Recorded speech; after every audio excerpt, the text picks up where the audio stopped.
मेरे YouTube channel Excel cool tricks में आप सभी का स्वागत है। मेरा नाम शशि है। ये मेरा आप देख रहे हैं एक्सेल कूल ट्रिक्स ये चैनल है। ये चैनल का लोगो कुछ इस तरीके से है, Excel cool tricks a new beginning. ये हमारा चैनल का लोगो है। और यहाँ पे जो आज कोर्स इंट्रोड्यूस करने जा रहे हैं वो है आपका बेसिक कंप्यूटर कोर्स। ये बेसिक कंप्यूटर कोर्स ये सभी के लिए है, कोई भी इसे कर सकता है।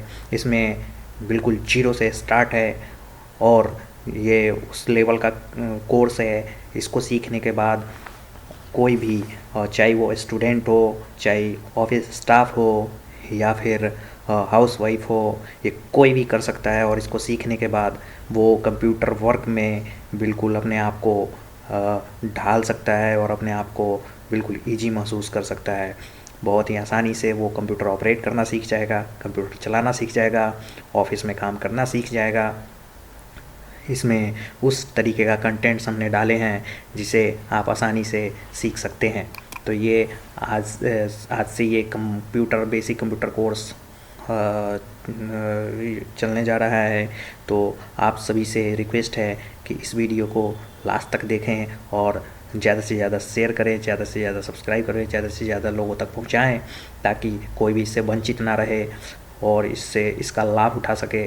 क्योंकि ये कंप्लीट कोर्स है तो इस कोर्स में एक वीडियो में कवर नहीं हो पाएगा, इसीलिए इसका अलग अलग पार्ट्स हम लेकर आएंगे और वो यूट्यूब पे आपको मिलेगा। तो इस तरीके से देख सकते हैं ये हमारा कोर्स है। चलिए कोर्स का कंटेंट्स देखते हैं। आप देख सकते हैं कोर्स का कंटेंट्स, ये कंप्यूटर कोर्स है, ये सभी के लिए है, कोई भी इसे कर सकता है, चाहे वो स्टूडेंट्स हों या चाहे वो ऑफिस में वर्क कर रहे हों या फिर हाउस वाइफ हों। कोई भी इसे सीख कर दूसरे को भी सिखा सकता है और अपने आप को भी अच्छे तरीके से कंप्यूटर ऑपरेटर बना सकता है। तो इसका जो आउटलाइन है कुछ इस तरीके से है। बेसिक कंप्यूटर कोर्स में जो है सारे थ्योरी होंगे, इसमें सारी चीज़ बताई जाएगी। कंप्यूटर क्या है, कंप्यूटर के क्या पार्ट्स होते हैं, कंप्यूटर में कंप्यूटर को कैसे ऑपरेट करते हैं, ये सारी चीज़ें इस कंप्यूटर में सिखाई जाएगी। क्योंकि पार्ट्स का नॉलेज होना बहुत ज़रूरी है कंप्यूटर को अगर प्रैक्टिकल वे में सीखा जाए तो। दूसरा है हमारा स्टार्ट कंप्यूटर सिस्टम यानी कि how to start computer system. How to start यानी कि कंप्यूटर को कैसे ऑन करेंगे, कैसे शट डाउन करेंगे, ये हम इसमें सीखेंगे। क्या प्रोसेस होता है, जैसे मोबाइल को हम ऑन ऑफ करते हैं बिल्कुल वैसे ही होता है, तो इसको भी अच्छे तरीके से जानेंगे। Brief knowledge about desktop and it's icon.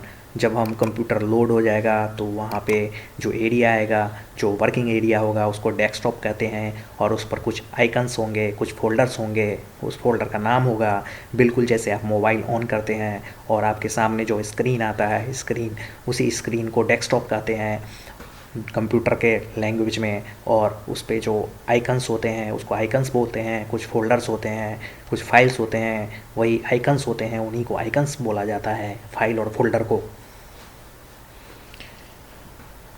Next है आपका सिस्टम एप्लीकेशन। कुछ जब हम सिस्टम लेते हैं या ख़रीदते हैं कंप्यूटर सिस्टम तो उसमें बाय डिफ़ॉल्ट ऑपरेटिंग सिस्टम के साथ कुछ एप्लीकेशंस होते हैं।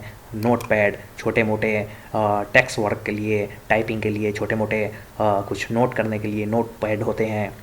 एक एप्लीकेशन है वर्डपैड एप्लीकेशन है, इसमें कुछ फ़ॉन्ट साइज भी हम बदल सकते हैं, चेंज कर सकते हैं अच्छे से। और रूलर वगैरह होता है तो वर्डपैड में भी वो कुछ वर्ड टाइपिंग रिलेटेड वर्क कर सकते हैं। MS पेंट, इसमें एक पेन टूल है, इसमें हम कुछ डायग्राम या पेंट या कुछ एडिट करना हो, कुछ इसमें फ़ोटो बनाना हो तो इसमें हम काम करते हैं। तो इसमें कैसे काम करते हैं वो सीखेंगे।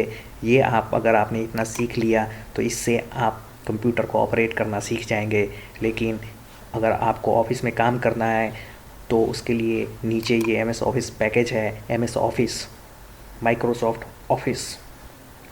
MS ऑफिस में एम एस वर्ड होता है, M S Excel, M S PowerPoint. M S Word में जो भी जितने भी लेटर टाइपिंग वर्क होते हैं वो सारे एम एस वर्ड में होते हैं। लेटर टाइपिंग वर्क हो या रिज्यूम बनाना हो, बायोडेटा बनाना हो, या कोई भी रिक्वेस्ट लेटर लिखना हो, लीव लेटर लिखना हो, तो ये सारी चीज़ें एम एस वर्ड में हम करते हैं।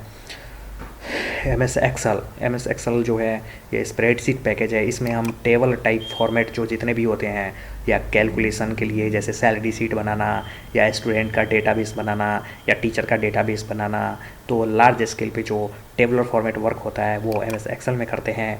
और एम एस पावर पॉइंट ये बेसिकली एक स्लाइड शो, यानी कि स्लाइड बने होते हैं, एक बड़े से पेज होता है, उसको एक वीडियो समझ सकते हैं, पिक्टोरियल रिप्रेजेंटेशन में आप किसी प्रोडक्ट के बारे में समझाना हो या कोई बिजनेस के बारे में समझाना हो, तो इस पावर पॉइंट में हम वो कंटेंट्स डालते हैं और उसका स्लाइड शो बनाते हैं ताकि सामने वाला प्रोजेक्टर पे आसानी से समझ सके। तो ये पैकेज है, ये complete M S Office package है। इसको सीख लेने से आप ऑफिस में किसी भी टाइप का आपके पास वर्क होगा जो ऑफिशियल वर्क है, चाहे वो गवर्नमेंट ऑफिस में हो या फिर आप प्राइवेट ऑफिस में हो या मल्टीनेशनल किसी कंपनी में हो, तो आपके लिए बहुत ही यूजफुल ये साबित होगा। इंटरनेट जानते हैं कि इंटरनेट हर एक कोई यूज़ करता है। इंटरनेट के बिना कंप्यूटर भी अधूरा है, एक तरीके से कह सकते हैं। आज का जो वर्ल्ड है, कोविड-19 के पीरियड में इंटरनेट का महत्व बहुत ज़्यादा ही बढ़ गया है। तो इस कोविड-19 में इंटरनेट बहुत ही एक कह सकते हैं बहुत ही अच्छे तरीके से उभर कर आया है, जिसको हर एक कोई यूज करना सीख लिया है। बट इसमें बहुत सारे चीज़ और भी होते हैं जिसके बारे में अवेयरनेस हमें फैलाना है। तो वेब ब्राउज़र के बारे में जानेंगे कि कौन कौन से वेब ब्राउज़र होते हैं, वेब ब्राउज़र होता क्या है, इसका क्या यूसेज है, ईमेल आईडी कैसे बनाते हैं, कैसे क्रिएट करते हैं, क्या है यूज़, इसको कैसे यूज़ करना है। सोशल मीडिया भी बहुत ही आजकल एक्टिव एक तरीके से कह सकते हैं इंटरनेट पे सोशल मीडिया, जैसे कि ट्विटर, लिंक्डइन और ये आपका फेसबुक, ये सारे सोशल मीडिया हैं। कुछ आपके पास इम्पोर्टेंट वेबसाइट होंगे, उस वेबसाइट के बारे में जानेंगे कि क्या क्या इम्पोर्टेंट वेबसाइट है जो हमारे काम आ सकते हैं, गवर्नमेंट के या किसी और भी चीज़ के, तो वो सब चीज़ देखेंगे। तो ये सारे चीज़ होंगे। Knowledge about safe web browsing, web surfing on internet, ये बहुत ही बड़ा टर्म है। आप समझ सकते हैं लास्ट पॉइंट है, बट ये बहुत ही कह सकते हैं कि बहुत ही ज़रूरी है सबको समझना, क्योंकि इससे जब हम सभी इंटरनेट पे आजकल आपस में जुड़े हुए हैं, सब लोग जुड़े हुए हैं इंटरनेट से, क्योंकि हर एक कोई मोबाइल यूज़ करता है। इस वजह से इंटरनेट यूसेज बहुत ही ज़्यादा है, लेकिन इस पे कुछ सेफ्टी का ध्यान रखना है। जैसे कि आपका कोई अकाउंट हैक ना कर ले, कोई बैंक अकाउंट हो या कोई पासवर्ड हो, कोई कंटेंट्स हो, तो इसमें स्टीलिंग का ख़तरा बहुत ज़्यादा होता है। तो कुछ चीज़ें हैं, कुछ टिप्स हैं, कुछ ट्रिक्स हैं, कुछ बातें आपको याद रखने होंगे कि कैसे सेफ ब्राउजिंग करते हैं। तो ये सब सारी चीज़ें सिखाई जाएगी कि ताकि आपका डेटा जो है सिक्योर रहे, सेफ़ रहे, और आप किसी हैकर से कोई भी आपका अकाउंट हैक ना कर सके और हैकर से आपका डेटा सुरक्षित रहे। तो ये सब सारी चीज़ें हम देखेंगे। ये हमारा कंटेंट्स है, ये कंप्यूटर कोर्स का जो आउटलाइन है। तो ये बहुत ही फ्रूटफुल साबित होगा अगर आप इसको अच्छे तरीके से गो थ्रू करते हैं और एक एक वीडियो हमारा अच्छे तरीके से लास्ट तक अच्छे से देखते हैं, क्योंकि ये बहुत ही उसी तरीके से कंटेंट तैयार किया गया है ताकि आप ईजी वे में इसको समझ सकें। तो आते हैं वीडियो पे, नेक्स्ट टॉपिक पे। तो बेसिक ऑफ कंप्यूटर के बारे में देखेंगे, क्योंकि हमारा अभी जो चलेगा वो थ्योरी सेशन चलेगा। तो थ्योरी में देखेंगे कि कैसे कंप्यूटर क्या है, कंप्यूटर में क्या पार्ट्स हैं, कंप्यूटर का वर्क कैसे करता है, तो ये देखना है। तो ये देखिए हमारा कंप्यूटर बेसिक्स में देखेंगे कि व्हाट इज़ कंप्यूटर, कंप्यूटर क्या है, तो आपको पता है कि कंप्यूटर का नाम सुनते ही कुछ दिमाग में इस तरीके से टीवी की जैसा कुछ ख्याल आता है, इस टीवी में ख्याल आता है। तो ये बिल्कुल आप सही सोच रहे हैं, कंप्यूटर कुछ इसी तरीके से होता है। लेकिन जैसे जैसे टाइम नया होते गया टाइम बढ़ते गया वैसे वैसे ही कंप्यूटर में भी स्ट्रक्चर चेंज होते गए और आजकल बहुत ही थीन लैपटॉप या थीन डेस्कटॉप भी आने लगे हैं, बहुत कॉम्पैक्ट, बहुत छोटे छोटे। तो सबसे पहले डेफिनेशन देखते हैं कंप्यूटर क्या है। A computer is an electronic machine that can store, find, arrange information, calculate amount and control other machine. यानी कि कंप्यूटर जो है एक इलेक्ट्रॉनिक मशीन है।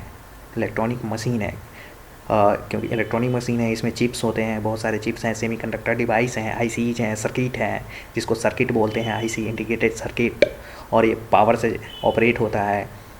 तो इसे इलेक्ट्रॉनिक मशीन कहा जाता है। और इसमें हम, जैसा कि आप लोगों को पता है, कंप्यूटर जो है डेटा स्टोर करने के लिए बनाया गया है। लार्ज स्केल पे डेटा इसमें हम स्टोर करके रखते हैं, millions of file, billions of file, बहुत ही फास्ट कैलकुलेशन होता है। और जब कभी भी हमें वो डेटा चाहिए होता है, चाहे वो फाइल हो या रिज्यूम हो या कोई डेटा हम बना रखे हैं, रिज्यूम हो, कुछ भी हो, लेटर हो, तो हम आसानी से दोबारा कंप्यूटर स्टार्ट करते हैं और उसको आसानी से खोज लेते हैं। और एक अच्छे अरेंज तरीके से भी हम सजा कर उसमें इंफॉर्मेशन रख सकते हैं ताकि हमको उसे खोजने में आसानी हो। और वो किसी भी टाइप के डेटा को कैलकुलेट भी करता है, कितना भी कॉम्प्लेक्स आप इसको कैलकुलेशन दें, उसको कैलकुलेट करके आपको रिजल्ट दे देता है, चाहे कितना भी कॉम्प्लेक्स हो। आप जितना भी आज तक पढ़ाई किए हैं या पढ़ाई करेंगे, वो सारे के सारे कैलकुलेशन कंप्यूटर मिनटों में, सेकेंडों में, एक फ्रैक्शन ऑफ सेकेंड में भी कैलकुलेट करके आपको रिजल्ट दे देगा। और ये कंट्रोल भी करता है अदर मशीन को। अदर मशीन जैसे कि ये कंट्रोल करता है, जैसे कि आपका कैमरा हो गया, कैमरा वगैरह भी कंप्यूटर से हम कंट्रोल कर सकते हैं। तो एक computer word comes from the word compute which means calculation. तो जो कंप्यूट वर्ड है उससे कंप्यूटर वर्ड लिया गया है जिसका मतलब होता है कैलकुलेशन। तो आप देख सकते हैं इसका मतलब होता है कैलकुलेशन। तो आप जो कंप्यूटर है वो एक कैलकुलेटिंग मशीन है। तो इन सिंपल वे में हम कह सकते हैं computer is a calculating device. तो कंप्यूटर क्या है? एक कैलकुलेटिंग डिवाइस है जिसमें हम बेसिकली ये कैलकुलेटर का मॉडिफाइड वर्जन है। जैसे कि कैलकुलेटर देखते हैं उसमें सिर्फ नंबर कीज़ होते हैं और कुछ स्पेशल कीज़ होते हैं, बट कंप्यूटर में क्या है, हमारा कैरेक्टर कीज़ हैं, अल्फ़ाबेट की हैं, नंबर की हैं, स्पेशल कीज़ हैं। तो बहुत सारी चीज़ें, इसलिए ये वास्ट रूप है और बड़े से बड़े डेटा को स्टोर कर सकता है और कैलकुलेशन कर सकता है। बट कैलकुलेटर में उतना बड़ा मेमोरी होता नहीं है, तो वो छोटे मोटे वर्क के लिए यूज होता है। और जो इनका जो थ्योरी दिया था और इसको जो आगे बढ़ा है, जिसके बेस पर आज हम जो डिजिटल कंप्यूटर यूज़ करते हैं, तो कह सकते हैं father of modern digital computer is known as Charles Babbage. ये चार्ल्स बेबेज हैं एक बहुत ही बड़े मैथमेटिशियन और कह सकते हैं मैकेनिकल इंजीनियर थे जिन्होंने कॉन्सेप्ट दिया था। उसी कॉन्सेप्ट पे आगे डिजिटल कंप्यूटर हमारा बना और जिसको हम आजकल यूज़ करते हैं। तो ये कंप्यूटर का एक तरीके से कह सकते हैं डेफिनेशन है। और कैसे कंप्यूटर एक कैलकुलेटिंग डिवाइस है। सिंपल सा आप माइंड में रखना है, computer is a calculating device. ये सिर्फ कैलकुलेट करता है, किसी भी टाइप का डेटा हो, कितना भी बड़ा डेटा हो, with in a fraction of second. आप देख सकते हैं जब आप कंप्यूटर सिस्टम लेते हैं, एक्चुअली इसे सिस्टम कहा जाता है। तो कंप्यूटर सिस्टम जब भी आप लेते हैं तो कुछ इस तरीके से आपको नज़र आता है, कुछ इस तरीके से आप देख रहे हैं। ये आपका CPU है, इसको CPU या फिर बेस यूनिट, मेन यही है आपका। इसी में जो होता है आपका सारा चीज़ होता है, सारा डेटा इसी में स्टोर होता है।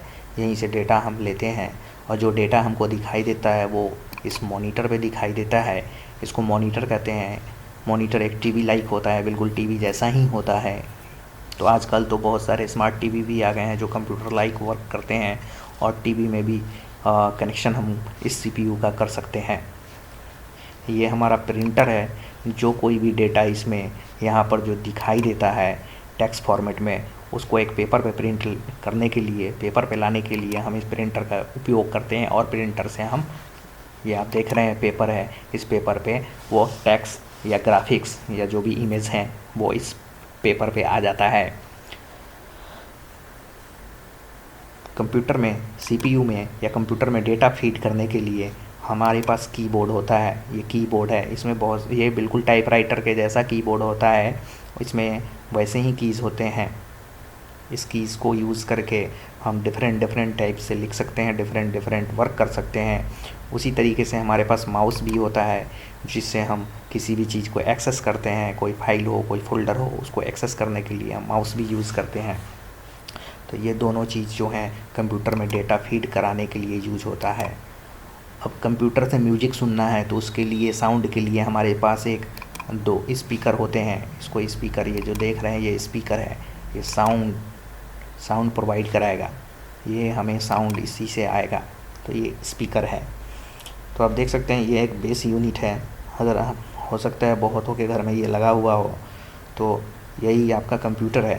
बेसिकली जो भी टॉपिक जो घूमेगा वो इसी के इर्द गिर्द घूमेगा। ये सीपीयू, ये देखने में बेसिकली सीपीयू टर्म है। ये सीपीयू इसके अंदर होता है, एक छोटा सा चिप होता है, स्क्वायर चिप होता है। ये कुछ इस तरीके से चिप होता है इसके अंदर, तो इसी वजह से इसको सीपीयू कहा जाता है, क्योंकि यही मेन चीज़ होता है, मेन यूनिट भी इसको बोलते हैं। इसी में कुछ पावर बटन होते हैं, ये डीवीडी ड्राइव होता है, यहाँ पे फ्लॉपी ड्राइव होता है, ये आपका पावर बटन है, ये लाइट इंडिकेटर है। तो ये सारी चीज़ें इस पे होती है। तो ये चीज़ें भी हम देखेंगे। तो ये एक ओवरव्यू दिया है हमने कि ये कंप्यूटर सिस्टम इस तरीके से होता है। आगे चलते हैं। अब कंप्यूटर में वर्क फ्लो कैसे होता है। वर्क फ्लो का मतलब है कि जो वर्क फ्लो है हमारा कंप्यूटर में होता कैसे। कोई भी चीज़ जो है, चाहे वो बिल्कुल आप जनरल लाइफ से इसको कंपेयर करके देखना। इनपुट, किसी भी चीज़ का एक इनपुट होता है। अगर आउटपुट चाहिए तो उसका इनपुट होना मैंडेटरी है। उस इनपुट पे कुछ प्रोसेस होता है, वो प्रोसेस होने के बाद हमें आउटपुट मिलता है। तो बिल्कुल कंप्यूटर में भी इसी तरीके से वर्क फ्लो होता है। कुछ डेटा हम फीड कराते हैं, जैसे कि कीबोर्ड से हमने डेटा डाला। सपोज ये डेटा है, ये डेटा हमने डाला 3+2। ये कंप्यूटर के मेमोरी में जाता है और वहाँ पर प्रोसेस होता है। उसको कंप्यूटर ऐड कर देता है 3+2। और आउटपुट डिवाइस यानी कि मॉनिटर पे हमें डिस्प्ले होता है, मॉनिटर या टीवी पे डिस्प्ले होता है 5, यानी कि ये प्रोसेस होके इन्फॉर्मेशन देता है। तो एक पॉइंट हमने लिखा है डेटा और इन्फॉर्मेशन। डेटा इन्फॉर्मेशन में क्या डिफरेंस है, तो ये आप सिंपल वे में समझिए कि कोई चीज़ एंट्री करेंगे, वो इनपुट होगा, बीच में प्रोसेस होगा। जो प्रोसेस होता है वो हमें दिखाई नहीं देता सिस्टम में, और आउटपुट हमें दिखाई देता है। जो हम इनपुट कर रहे होते हैं वो हमें पता चलता है, और आउटपुट हमें दिखाई देता है स्क्रीन पे। तो डेटा क्या है। डेटा बेसिकली कंप्यूटर इनपुट में जो इतने भी हम कुछ इनपुट का मतलब जो भी चीज़ इनपुट हो रहा है वो सारे के सारे डेटा है। डेटा यानी कि raw facts and figure. Raw facts and figure आप इसको ऐसे कर सकते हैं। रॉ का मतलब आप जनरल वी में भी आप जा सकते हैं कच्चा, जैसे कि आलू सब्जी का दिमाग में आता है, तो आलू, बैगन, प्याज, टमाटर, ये सारे कच्चे चीज़ें रॉ है। इन सब को जब हम धोते हैं, काटते हैं या फिर कुकिंग करते हैं तो ये सारे प्रोसेस हो रहा है। प्रोसेस होने के बाद हमारे पास एक आउटपुट आता है, एक बढ़िया सा सब्जी बनकर तैयार होता है, तो वो हमारा आउटपुट है। वो आउटपुट फिर इनपुट हो सकता है। जो सब्जी बना वो हम खाएंगे, जैसे ही खाते हैं तो वो इनपुट हो गया, पेट के अंदर जाता है, प्रोसेस होता है। प्रोसेस होने के बाद हमें आउटपुट मिलता है, रिजल्ट या मिलता है। जो पॉजिटिव रिजल्ट हम देखेंगे वो हमारा एनर्जी है। तो एनर्जी हमारे पास फिर आउटपुट बन के आता है। तो बिल्कुल इसी तरीके से कंप्यूटर में भी प्रोसेस होता है। तो रॉ फैक्ट्स एंड फिगर आप देख सकते हैं, जैसे कि रॉ कुछ भी हो सकता है, कुछ भी डेटा 2HK अल्फ़ाबेटिक अल्फ़ाबेटिक हो सकता है, नंबर न्यूमेरिक हो सकता है, बोथ दोनों हो सकता है। तो इसमें सारे रॉ फैक्ट्स एंड फिगर हैं। 2 एक फिगर है। इन्फॉर्मेशन जैसे कि मैंने आपको बताया कि process data is known as information. जो प्रोसेस होने के बाद जो आउटपुट आता है, जो डिस्प्ले पे हमें दिखता है, वो हमारा इन्फॉर्मेशन होता है। जैसे कि ये हमने डेटा किसी भी तरीके से कीबोर्ड से एंट्री कर दिया, क्योंकि कीबोर्ड पे डेटा 3 कहीं पे है, प्लस कहीं पे साइन है, 2 कहीं पे है, इक्वल साइन कहीं पे है। लेकिन जब इसको प्रोसेस करके देगा तो एक हमें यूज़र रीडेबल फॉर्मेट में देगा, उसको हम इंफॉर्मेशन कहते हैं, जिसको हम अच्छे से समझ सकते हैं। यानी कि समझने वाला जो चीज़ होगा, जो आउटपुट मिलेगा, वही हमारा इन्फॉर्मेशन होगा। इन्फॉर्मेशन का मतलब ही होता है एक फॉर्मेटिंग वे में, एक प्लॉटिंग किया हुआ चीज़ जो आपके समझ में हो, तो वही चीज़ है। क्योंकि आप कोई रॉ मटेरियल लेके आते हैं, रॉ मटेरियल जैसे कि मैंने बताया कि आप सब्जी के लिए ही रॉ मटेरियल ख़रीदते हैं मार्केट से, और पोटैटो हो गया, टोमेटो हो गया, ऑनियंस हो गए, तो ये सारी चीज़ें रॉ मटेरियल है। अब इसका क्या बनेगा वो तो प्रोसेस, क्योंकि हम लोग तो किचन, जैसे कि जो जेंट्स लोग हैं वो किचन में जाते नहीं हैं, तो उनको सिर्फ ये पता है कि हमने ला के दिया। प्रोसेस किचन के अंदर होता है और सब्जी बनकर तैयार होता है। हमें ये नहीं पता रहता है कि ये आलू से क्या बनेगा, लेकिन जब बन के तैयार होके आता है तब हमें पता चलता है प्लॉटिंग वे में कि ये सब्जी बन के आया। तो उसी तरीके से जब 3+2 हमने डेटा इस तरीके से इनपुट था, 3 कहीं पे था, 2 कहीं पे था, प्लस कहीं पे था, इक्वल कहीं पे था, लेकिन इसको सही तरीके से जब कंप्यूटर हमें प्लॉट करके देता है तब हम समझ जाते हैं 3+2 = 5। तो ये इंफॉर्मेशन है, ये हमारा डेटा है। तो ये आपका सिंपल प्रोसेस है। अब देखते हैं अब एक्चुअल में प्रोसेस कहाँ होता है, कैसे होता है। इसको जस्ट आप अपने बॉडी से कंपेयर करना, बॉडी से कंपेयर करना है। इनपुट डिवाइस जो कंप्यूटर में होते हैं वो कीबोर्ड होता है, माउस होता है, और भी चीज़ होते हैं तो वो अभी हम नहीं बताने जा रहे हैं। वो चीज़ होता है जैसे कि स्कैनर भी हो गया, वो भी इनपुट डिवाइस है। लेकिन कीबोर्ड और माउस ये दो बहुत ही मोस्ट इम्पोर्टेंट इनपुट डिवाइस है, क्योंकि इसको हम फ्रिक्वेंटली यूज़ करते हैं। उसके बाद आउटपुट डिवाइस यहाँ देख रहे हैं। आउटपुट डिवाइस में हम देख रहे हैं यहाँ पे LCD टाइप मॉनिटर है और प्रिंटर है, क्योंकि ये most frequently use output device है, मोस्ट फ्रिक्वेंटली। तो इस चीज़ को हम देख सकते हैं कि ये हमारा डिवाइस है, आउटपुट डिवाइस, जिस पे हम कोई चीज़ डेटा देखते हैं। इस यहाँ से इनपुट करेंगे। इनपुट का मतलब हम आपको बताए हैं कि जिस इनपुट फीड करना, डेटा फीड करना। लेकिन डेटा फीड करेंगे तो उसके लिए कहीं तो एक जगह चाहिए जहाँ जाकर वो स्टोर हो। स्टोर होने के लिए यानी कि जगह यानी कि मेमोरी। तो वो मेमोरी होता है एक मेमोरी यूनिट, जिसको हम बोलते हैं MU, memory unit. Memory unit में वो डेटा तो चला गया, जैसे कि आप डेटा चला गया तो उसका प्रोसेस कैसे होगा। मेमोरी यूनिट में डेटा चला गया तो उसको इंस्ट्रक्ट कौन करेगा कि इस डेटा को करना क्या है। तो ये काम करता है आपका CU, कंट्रोल यूनिट। एक कंट्रोल यूनिट, ये जो हम सारी चीज़ बता रहे हैं ये एक हार्डवेयर टर्म्स हैं। ये हार्डवेयर चिप होता है सिस्टम के अंदर जो वर्क करता है। जैसे आपका बॉडी है, जैसे आपका ब्रेन है। ब्रेन आपका डिसाइड करता है कि आपका हाथ का काम क्या है, पैर का काम क्या है, आँख का काम क्या है, या हाथ से कोई चीज़ उठाना है कि नहीं उठाना है, हाँ किसी चीज़ को पीटना है या नहीं पीटना है, तोड़ना है या नहीं तोड़ना है। ये सारा का सारा डायरेक्शन आपको ब्रेन देता है। उसी तरीके से कंप्यूटर को भी इंस्ट्रक्शन मिलता है, वो कंट्रोल यूनिट यहाँ से इंस्ट्रक्ट करता है। हर एक चीज़ को, पूरे सिस्टम को कंट्रोल करने के लिए यही रिस्पॉन्सिबल है CU, कंट्रोल यूनिट।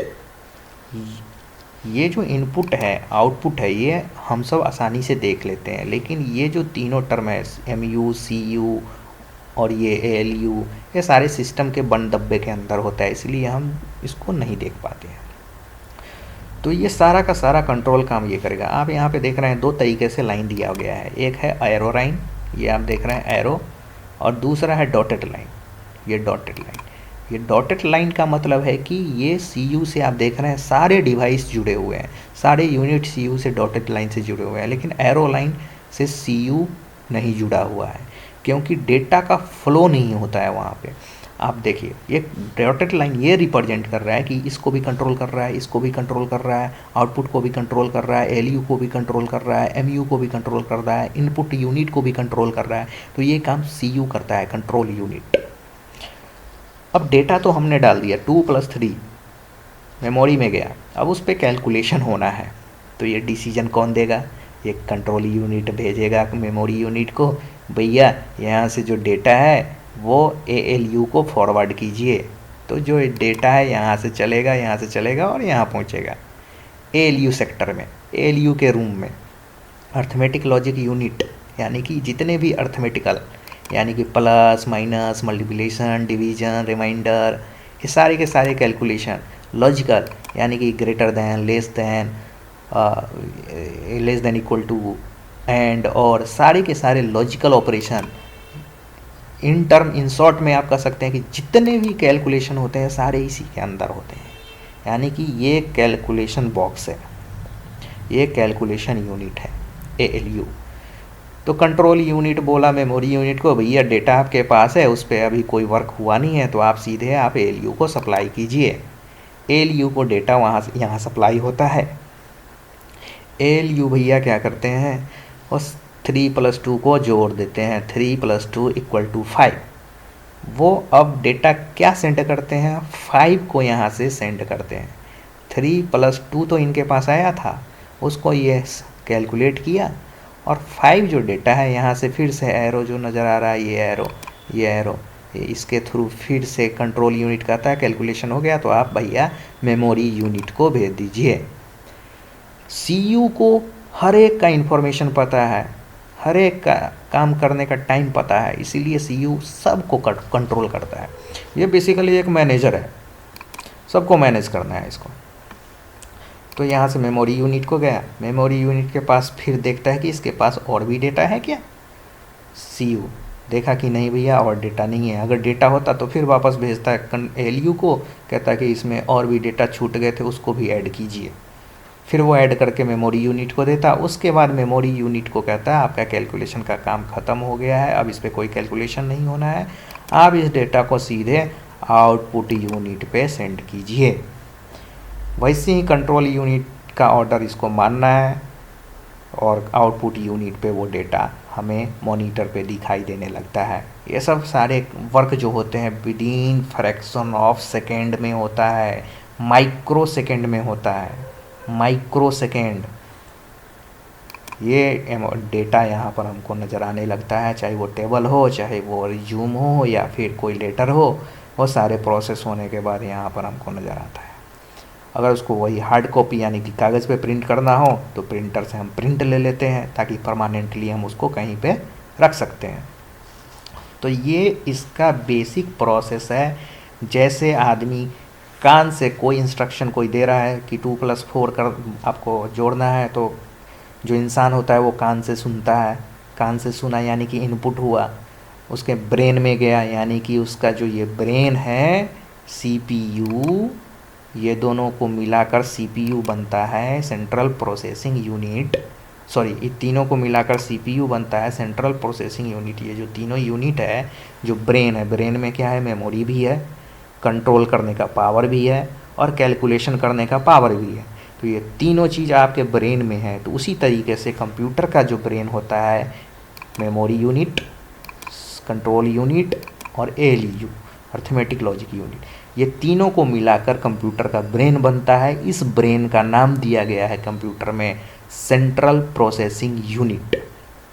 तो उसी तरीके से जैसे आपने कान से सुना, दैट मीन्स कि इनपुट हुआ डेटा आपके ब्रेन में यानी कि मेमोरी में डेटा गया, वहाँ पे आपका जो ब्रेन है उसको इंस्ट्रक्ट करता है कि इसको करना क्या है। तो 3+2 आपको बोला गया है, तो ब्रेन आपका वही काम करता है, उसको जोड़ता है, और फिर आपको ब्रेन क्या कहता है, इसको क्योंकि कैलकुलेशन हो चुका है, अगर उसमें और भी रहेगा तो उसको दोबारा कैलकुलेशन करेंगे। उसके बाद आप क्या कहते हैं, मुंह से बोलते हैं भैया रिजल्ट 3+2 5 होता है। तो वैसे ही कंट्रोल यूनिट क्या करता है, फिर सिग्नल देता है और कहता है 3+5 हो गया, यानी कि मुंह से आप बोल देते हैं, यानी कि आउटपुट दे देते हैं, आप दे देते हैं कि भैया 5 हो गया। आप बीच वाला रिजल्ट नहीं देते कि 3+2 कितना हो रहा है, आप कंप्लीट करके रिजल्ट दे रहे हैं। उसी तरीके से कंप्यूटर भी 3+2 को कंप्लीट करने के बाद ही आपके स्क्रीन पे 5 शो करेगा, यानी कि जो 5 होगा 3+2 हमने यहाँ से इनपुट कराया डेटा से, 3+2 यहाँ पे आया, फिर ये 3+2 यहाँ से अर्थमेटिक लॉजिक यूनिट को भेजेगा, अर्थमेटिक लॉजिक यूनिट उसको 5 करेगा, 5 वो फिर यहाँ आएगा, 5 फिर मेमोरी यूनिट में आएगा, फिर अगेन आउटपुट यूनिट में आ जाएगा। तो जैसे आपका दिमाग काम करता है, जैसे आपका बॉडी काम करता है, बिल्कुल दिमाग के तरह ही CPU वर्क करता है, बिल्कुल आपके दिमाग के तरह। तो ये आपके माइंड, क्योंकि CPU माइंड को कंपेयर करके बनाया गया है। तो यहाँ पे आप नोट में देख रहे हैं, आप यहाँ पे देख सकते हैं ALU, CU, MU, arithmetic logic unit, control unit, memory unit, ये तीनों मिलके बनता है हमारा CPU, सेंट्रल प्रोसेसिंग यूनिट।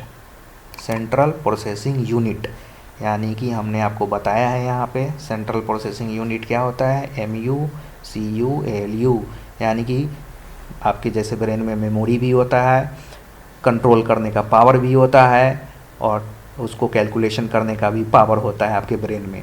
तो उसी तरीके से ये मेमोरी यूनिट हो गया, कंट्रोल यूनिट हो गया, और अर्थमेटिक लॉजिक यूनिट हो गया, यानी कि कैलकुलेशन करने वाला भी, कंट्रोल करने वाला भी, और उसको मेमोरी में बंद करने वाला भी, स्टोर करके रखने वाला। तो इसी को CPU बोलते हैं, इसी को बोलते हैं कंप्यूटर का ब्रेन, इसी को बोलते हैं ब्रेन ऑफ कंप्यूटर।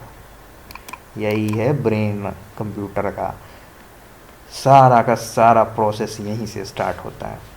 तो नोट में आप देख सकते हैं, सिंपल शॉर्ट नोट है। इनपुट यूनिट क्या होता है, input unit like keyboard, mouse, जैसा कि यहाँ पे पिक्चर में भी आप देख रहे हैं ऊपर में। आउटपुट यूनिट क्या होता है, जैसे मॉनिटर हो गया, टीवी हो गया, प्रिंटर हो गया, मतलब जहाँ पे आप देख सकते हैं, दिखाई देता है प्रोसेस होने के बाद रिजल्ट, जो यहाँ भी दिया हुआ है ग्राफिक्स में। MU आपका मेमोरी यूनिट हो गया, मेमोरी भी हम देखेंगे, रैम होता है, रैंडम एक्सेस मेमोरी, रोम होता है, रीड ओनली मेमोरी, इसको आगे देखेंगे, चर्चा करेंगे।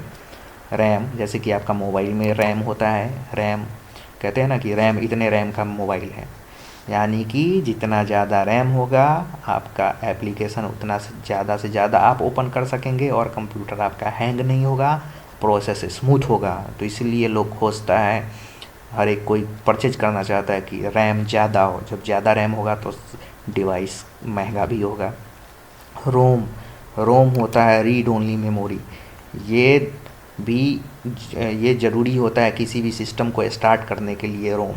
तो इसलिए रैम और रोम ये मेमोरी यूनिट का हिस्सा है, इसको मेमोरी बोलते हैं। प्राइमरी मेमोरी होता है, ये मेमोरी नहीं होगा तो सिस्टम आपका कंप्लीट नहीं होगा। ये ALU है, ALU का मतलब आप जानते हैं, जितना भी ऑपरेशन होता है इसी में होता है, जितना भी ऑपरेशन कर सकते हैं, जो भी काट छाट जोड़ घटाव गुणा भाग मल्टीप्लिकेशन तोड़ ममोड़ सारा कुछ ALU के अंदर होता है, सारा कुछ। CPU क्या है, CPU जैसे CU क्या है, कंट्रोल यूनिट क्या है, आपको बताया central nervous system of human.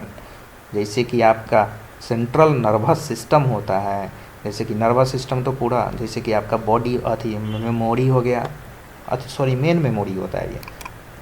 तो उसी तरीके से ये पूरे सेंट्रल नर्वस सिस्टम भी कर सकते हैं, सेंट्रल नर्वस सिस्टम जो है कि पूरे बॉडी को कंट्रोल करके रखता है, उसी तरीके से CPU भी काम करता है, पूरे बॉडी को, यानी कि पूरे कंप्यूटर को कंट्रोल करके रखना है। भैया आपको ये करना है तो आपको ये करना है, आपको ये प्रोसेस करके देना है, और गलत काम नहीं करना है।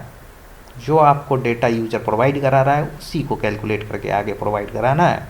डेटा यूजर जाने, अगर यूजर ने गलत डेटा इनपुट किया है तो रिजल्ट भी आपको गलत देगा। कंप्यूटर अपने आप गलत नहीं करेगा, आप इससे गलत करवाएंगे तभी करेगा। यही है कंप्यूटर का खासियत।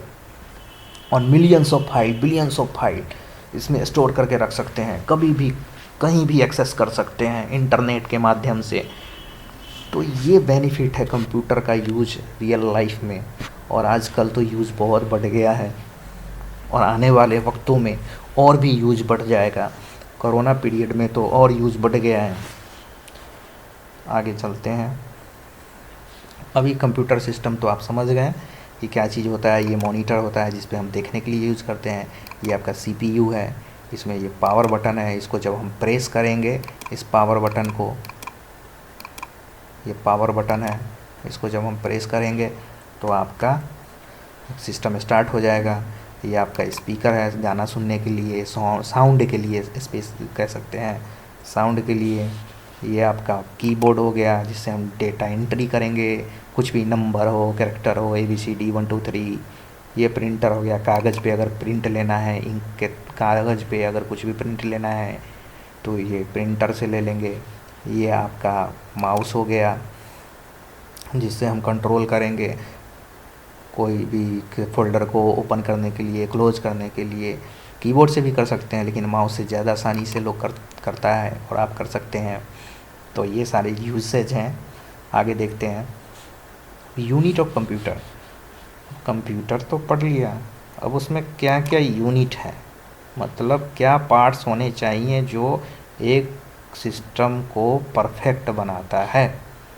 अगर कंप्यूटर में इसमें से किसी एक भी पार्ट्स की मिसिंग हो जाए तो वो कंप्यूटर एग्जीक्यूट नहीं हो सकता, रन नहीं कर सकता, वो चल नहीं सकता है, वो यूजलेस होगा। तो सबसे पहले देखते हैं इनपुट डिवाइस। इनपुट डिवाइस जैसा कि पहले भी बताया कि कुछ डेटा हो या कुछ भी चीज़ हो कंप्यूटर में अगर फीड कराना हो तो उसके लिए इनपुट डिवाइस चाहिए। तो वही चीज़ यहाँ पे भी लिखा हुआ है, input device all data and program enter into the computer system through an input device. Example क्या है, कीबोर्ड है, माउस है। आपको पहले भी बताया है कीबोर्ड माउस जो है इनपुट डिवाइस, कीबोर्ड टाइप करने के लिए होता है, माउस उसे कंट्रोल करने के लिए होता है। आउटपुट डिवाइस भी मैंडेटरी है। तो कीबोर्ड जो होता है उसको बोलते हैं स्टैंडर्ड इनपुट डिवाइस, और जो मॉनिटर होता है उसको बोलते हैं स्टैंडर्ड आउटपुट डिवाइस। मतलब ये होना चाहिए। माउस अगर नहीं भी होगा तो कोई बात नहीं है कि कंप्यूटर हम कीबोर्ड से ऑपरेट कर सकते हैं। मॉनिटर होना चाहिए तभी हम देख सकते हैं। अगर दूसरा आउटपुट डिवाइस अगर नहीं भी होगा तो कोई दिक्कत नहीं, स्पीकर नहीं होगा तो भी कोई दिक्कत नहीं, प्रिंटर नहीं भी होगा तो कोई दिक्कत नहीं है। लेकिन मॉनिटर और कीबोर्ड जो है स्टैंडर्ड इनपुट आउटपुट डिवाइस है, ये होना मैंडेटरी है। तो आउटपुट डिवाइस क्या करता है, आपको बताया था। आउटपुट डिवाइस जो आप डेटा जो देखते हैं स्क्रीन पे देखने के लिए यूज़ किया जाता है, डिस्प्ले, यानी कि डिस्प्ले और प्रिंटर के थ्रू प्रिंट लेते हैं। तो जो भी डेटा प्रोसेस हो गया मेमोरी में है उसको हमको डिस्प्ले कराना है या उसको प्रिंट लेना है कभी भी, तो उसके लिए हम आउटपुट डिवाइस यूज होता है। कोई भी गाना प्ले करना है, सॉन्ग प्ले करना है, साउंड नहीं आ रहा है तो स्पीकर लगाना पड़ता है, स्पीकर होना चाहिए। उसके बाद आता है CPU, सेंट्रल प्रोसेसिंग यूनिट। जैसा कि मैंने आपको बताया था, central processing unit brain of computer, ये कंप्यूटर का दिमाग है। इसके बिना कंप्यूटर तो बिल्कुल अधूरा है, समझिए कि वो कोमा में चला जाएगा। तो इसलिए ब्रेन होना बहुत ज़रूरी है और ब्रेन का ठीक रहना बहुत ज़रूरी है। और तो इस ब्रेन में देखते हैं कि क्या क्या चीज़ होता है। इसमें ब्रेन में होता है मेमोरी यूनिट, पहले भी हमने बताया है, कंट्रोल यूनिट और अर्थमेटिक लॉजिक यूनिट। ब्रेन में मेमोरी यूनिट होगा क्योंकि कोई भी चीज़ याद रखना है, कहते हैं ना कि ब्रेन का मेमोरी कमज़ोर हो गया, तो मेमोरी तो होना चाहिए ना कोई भी चीज़ को याद रखने के लिए या कभी भी उसको एक्सेस करने के लिए। तो इसीलिए कोई भी डेटा को रखने के लिए रैम होना चाहिए, रैंडम एक्सेस मेमोरी और रीड ओनली मेमोरी। दो तरीके का मेमोरी होता है, इसको भी फर्दर डिवाइड किया गया है लेकिन उतना जानने की ज़रूरत नहीं है। रैम और रोम ये दो चीज़ याद रखना है। रोम का यूसेज होता है कि जब भी कंप्यूटर ऑन करेंगे तो रोम से जो डेटा होगा उसको कंट्रोल यूनिट यूज़ करेगा उस डेटा को, तब आपका वर्किंग मोड में आता है। तो इसलिए रोम जो डिवाइस है इसको हम बायोस भी बोलते हैं, बायोस,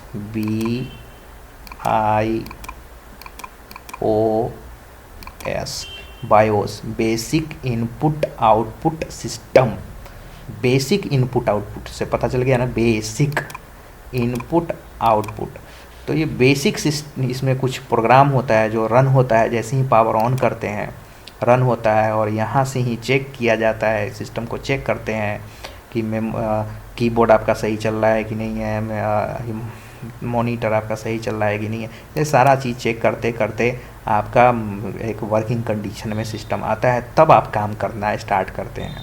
जब आप काम करना स्टार्ट करते हैं तो वो रैम में स्टार्ट होता है। रैम में जो कुछ भी आप काम कर रहे होते हैं वो रैम में काम कर रहे होते हैं। रैम एक मेन मेमोरी है। इसी मेमोरी में कोई भी फाइल ओपन करना, फाइल क्लोज करना, फाइल ओपन करना, गेम खेलना, फ़ोटो बनाना, ये सारा का सारा काम जो होता है रैम में वर्क डन होता है। इसलिए कहते हैं ना कि रैम मेरा 8 GB है तो 4 GB है तो 16 GB है, 32 GB है। आजकल जो मोबाइल में भी जो रैम का प्रचलन है कि हमारा मोबाइल में इतना रैम है, तो कहने का मतलब कि रैम जो है बहुत ही वाइटल रोल प्ले करता है कंप्यूटर को फास्ट करने में, मोबाइल को फास्ट रखने में।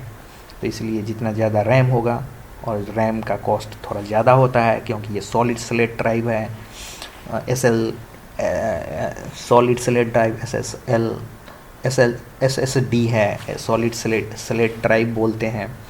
तो क्योंकि ये उसका वो चिप बेस्ड पे बनाया जाता है, इसमें कोई भी हेड वेड नहीं होता है, कोई भी इस वजह से इसको बहुत ही ये थोड़ा महंगा पड़ता है as compare to hard disc.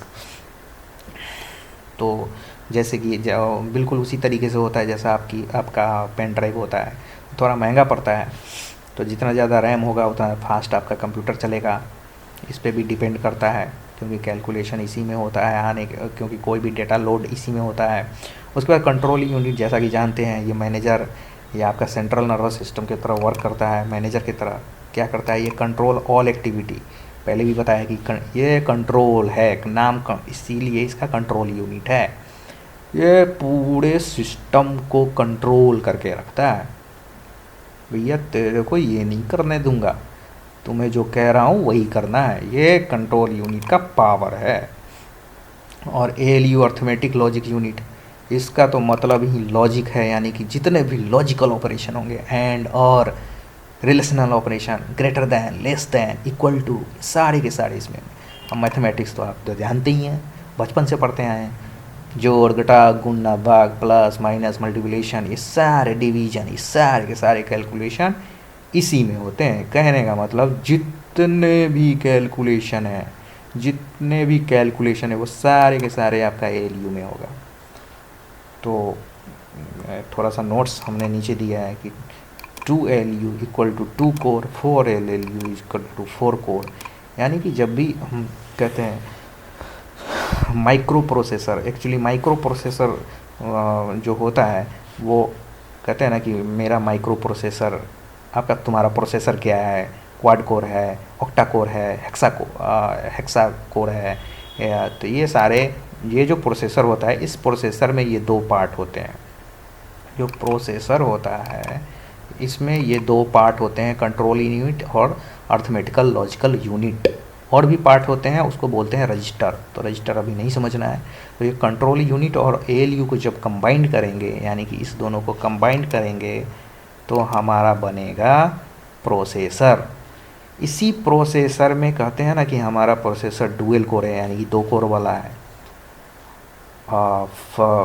Quad core है, यानी कि 4 कोर वाला है। तो ये बेसिकली जो 2 कोर वाला होता है उसमें 2LU होता है, यानी कि डबल पावर होता है उसको कैलकुलेशन करने का। और जो 4 कोर है, क्वाड कोर है, उसमें 4LU होता है, यानी कि वो 4 गुना कैलकुलेशन कर सकता है एट ए टाइम। यानी कि 4 कैलकुलेशन एट ए टाइम कर सकता है, ये 2 कैलकुलेशन एट ए टाइम कर सकता है। तो यही माइक्रो प्रोसेसर में ALU जो होता है वो कोर काउंट होता है। इसके बाद भी इसमें बहुत सारे टर्म यूज होते हैं, थ्रेडिंग यूज होता है। तो ये सब सारे ये भी समझेंगे। ये कंप्यूटर जब आप ख़रीदने जाएंगे तो उसमें मैटर करता है कि इसको जब जो जानता होगा वो बिल्कुल अच्छे से मतलब जो जेन्युइन पैसा लगा के वो सिस्टम ख़रीद सकता है, अच्छा एक कंप्यूटर सिस्टम। तो ये प्रोसेसर के बारे में भी एक हम टॉपिक लाएंगे, स्पेशली प्रोसेसर पे। i3 प्रोसेसर क्या है, डुअल कोर प्रोसेसर क्या है, कोर टू डू प्रोसेसर क्या है, i7 क्या है, i5 क्या है, जनरेशन प्रोसेसर का जनरेशन जो चेंज होता है वो क्या है, क्योंकि जनरेशन चेंज होने से कॉस्ट बहुत ही बढ़ जाता है। अगर कोई फर्स्ट जनरेशन में प्रोसेसर है तो उसका कॉस्ट अगर मान के चलते हैं 3000 है, तो वो 10th जनरेशन जाते जाते वो करीब 30,000, 20,000 और 30,000 के बीच 10 गुना प्राइस इंक्रीज हो जाता है। लेकिन प्रोसेसर i5 है या i7 है नाम वही होता है, सिर्फ जनरेशन चेंज होता है। तो जनरेशन में एक्चुअली होता क्या है वो भी हम समझेंगे, ताकि आपको जब भी आप कंप्यूटर परचेज करने जाएं तो आप इन सब बातों को ख्याल रखेंगे और आपको एक सूटेबल कंप्यूटर आप खरीद सकेंगे, एक जो आपका इकोनॉमी है उसके हिसाब से। तो आज इतना ही रहने देते हैं, क्योंकि थ्योरी सब्जेक्ट है तो उतना ज़्यादा लंबा होने पे लेंदी हो जाएगा और इंटरेस्ट जो है थोड़ा कम हो सकता है। तो इस वजह से यहीं पर ड्रॉप करते हैं आज का टॉपिक। तो ये हमारा लोगो है, आप देख सकते हैं ये लोगो, ये एक्सेल का ये लोगो है, एक्सेल कूल ट्रिक्स, एक नई शुरुआत, ए न्यू बिगिनिंग। तो इसका नेक्स्ट पार्ट भी हम लेके जल्द ही आएंगे। तो पार्ट वाइज वीडियो हम बनाएंगे इस कोर्स का, और हर एक पार्ट्स में ज़्यादा कवर मतलब कोशिश करेंगे कि अच्छे तरीके से आपको रिप्रेजेंट किया जाए, ताकि आप समझ सकें। थ्योरी सब्जेक्ट है, फिर प्रैक्टिकल आएगा, तो थ्योरी भी हम वो जो मेन टॉपिक्स होते हैं, मेन जो चीज़ है जिसको हमें समझना है, वो सब सारी चीज़ देखेंगे। फिर आगे भी देखेंगे कीबोर्ड, माउस, या फिर देखेंगे कि प्रिंटर कैसे यूज होता है, या फिर देखेंगे ये सब सारी चीज़ें हम इसमें देखेंगे। तो आज के लिए इतना ही रहने देते हैं। तो ये वीडियो अगर अच्छा लगे ज़्यादा से ज़्यादा शेयर कीजिए, ज़्यादा से ज़्यादा सब्सक्राइब कीजिए। अगर ये वीडियो अच्छा लगा तो जितना ज़्यादा शेयर करेंगे लोगों को उतना बेनिफिट होगा। तो हमारा तो इरादा यही है कि हम आप लोगों को अच्छे से अच्छे कंटेंट्स प्रोवाइड कराएं, अच्छे तरीके से समझाने का कोशिश करेंगे, और कमेंट्स करना ना भूलें। तो थैंक यू, धन्यवाद। नेक्स्ट वीडियो में फिर आते हैं।